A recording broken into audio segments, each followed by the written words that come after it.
Good morning, class 12. Today we will continue with the first chapter, the last part of this chapter, and still now we have discussed what is learning, its characteristics, and what are the different types of learning stated by Gagné. Today we will discuss about maturation, its definition, and what is the relation or what are the difference between learning and maturation. So please, for definition, you will go to your book page number 10. See, only one definition is given, it is sufficient.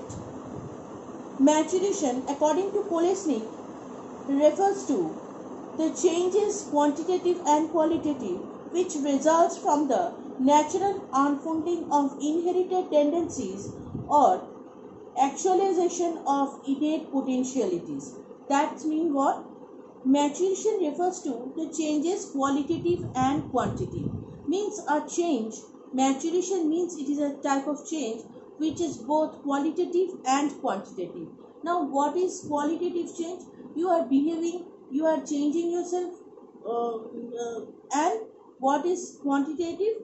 The way of behaving is also changing. The way of thought is also changing. So maturation is both qualitative and quantitative, which results from the natural unfolding of inherited tendency. Natural unfolding of inherited tendency means it is naturally you are unfolding your inherited tendency, means by birth, by born, whatever capacity of writing, capacity of singing, so extracurricular activity, capacity of drawing, whatever you are bringing within you through your birth, it is naturally the exploration of the capacity within which is hidden within you.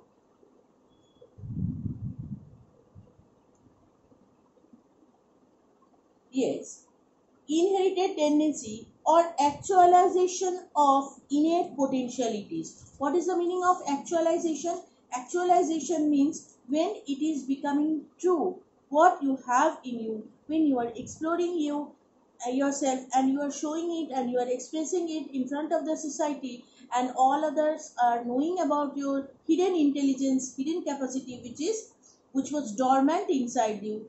Due to the learning, due to the maturation, you are exploring your capacity, you are maturing yourself, you are getting maturity through the exploration of or the expression of the innate potentials which you have in you. So according to Kolesnik's definition, we can see that it is a qualitative and quantitative change both, and which is bringing you in front of you what you have in you, within you. It is helping to explore and it is helping you to know yourself better, that what you can do and what you have in your within. Now the next part, difference between learning and maturation. See, from this part only definition of maturation and the difference between learning and maturation will come. So we have discussed the definition. Let's start discuss about the learning and maturation difference. Number one, it is a self-effort process, and maturation, no deliberate effort is given. So we know when you learn, you have to give some effort, so because you have to concentrate on the particular part, isn't it? So you are giving your effort. Where I am the teacher, being a teacher, I am providing my effort to you for explaining you people.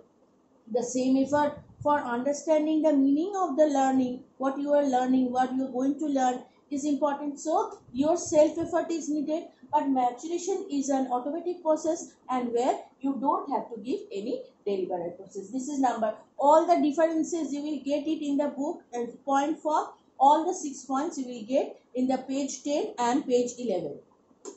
Number two, readiness of the learner.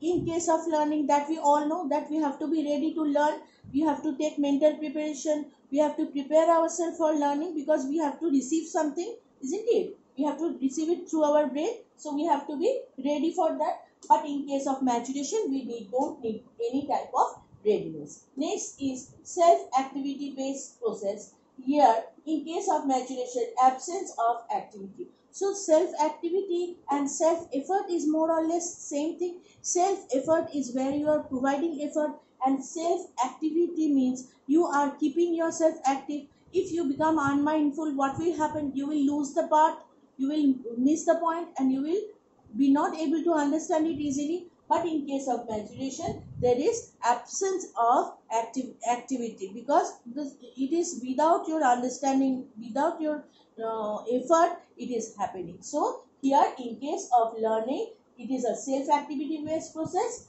and here in maturation, absence of activity. Next, number 4, conditional process. Learning is a conditional process, isn't it? When you are learning, you need something. When you either a proper surrounding is needed, some 2 or 3 factors are needed. Learning cannot be done only by you, isn't it? Some circumstance, some situation must needed.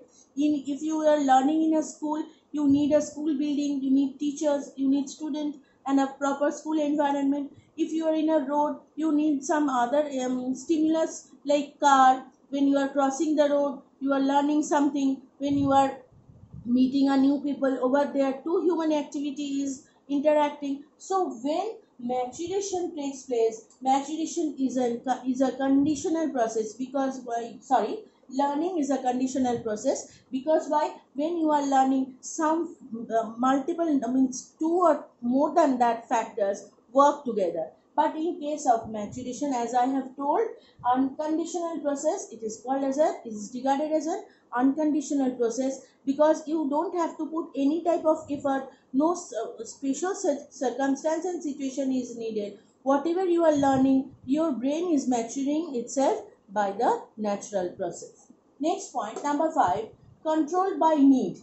It is very obvious. See, when you need to buy something and you are late for reaching somewhere, what you are doing, you are hurrying and you are buying, and again you are running to the particular place where you have to reach.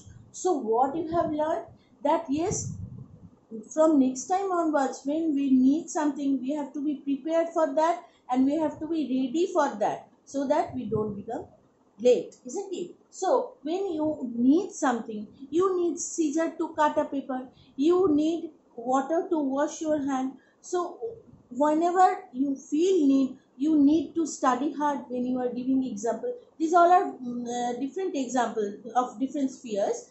So when need is felt, you need to learn. Means when you feel the need of learning, then only the learning will take place. Your when you sit for studying before your exam, you concentrate on the studies, on the lessons better, because you need to read. That is why learning is always controlled by need, but not guided by need. So maturation is not guided by need, because maturation, as I have told you, it is a natural process. Finally, learning is a lifelong process, but maturation, it has a certain period of time. As we know, learning at the time of the death, the old person is fighting for his life, isn't it? Because the doctors are trying for curing a patient, okay, but the patient by himself fight from within to live. So that is also, that striving for life is also a part of learning. As we have told, that learning is a part of experience, a day-to-day life experience. So at the right from the cradle up to the grave, means it is a very famous quote, that it's a learning is a lifelong process. From cradle means when a baby is in a cradle, we know, in Bengali we call it dolna. So when a baby is in a cradle and up to the grave, means when the body is being buried. So up to that, the learning takes place. So it is a lifelong process. But in case of maturation, it's a maturity will develop, and it will grow up to a fixed period of time. So that is all about the difference between learning and maturation. So this is all for the first chapter. In the next day, we will start with our next chapter. go through the PDF. Everything will be provided over there. Thank you.